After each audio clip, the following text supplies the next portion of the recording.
So good morning everyone. Good morning ma'am. I am Mariani Capikusi. So today I'm going to tackle about recognize the necessary conditions for an object to undergo simple harmonic motion.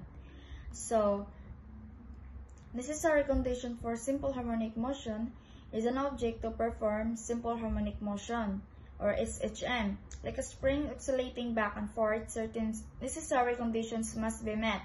So these conditions describe how the forces act on the object as it moves. So in necessary conditions, we have two types. So number one is restoring force must exert, and number two is restoring force must be proportional to displacement. So we're gonna start with number one. So restoring force must exert means there must be a force or sometimes a torque that always act toward the equilibrium position. So the point where the object would naturally rest if no force were acting on it. So when the object moves away from equilibrium, this force tries to pull it back.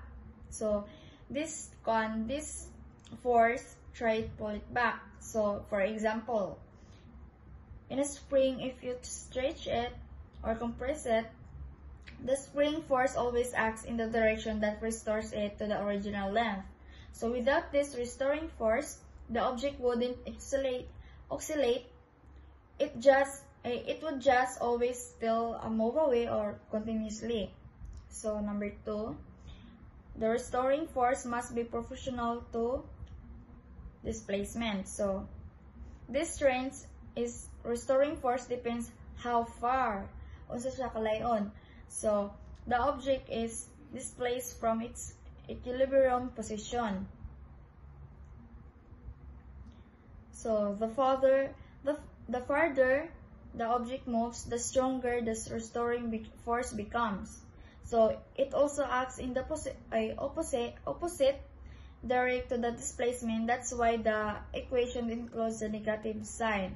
So the mathematical relationship is F equals negative kx. So ang F is restoring force, K is spring constant or a measure of stiffness, X is displacement from equilibrium, and the negative sign means that force acts in the opposite direction to the displacement.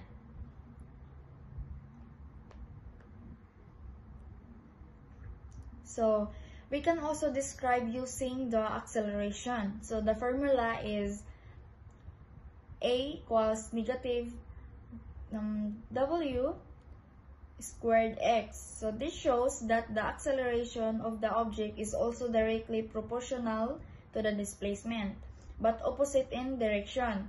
So again, a key features of SHM. So in the summary of this video is there must be a restoring force. This force must be directly proportional how far the object is displaced. The displace is the force, and acceleration must be toward the equilibrium point. Thank you. That's all.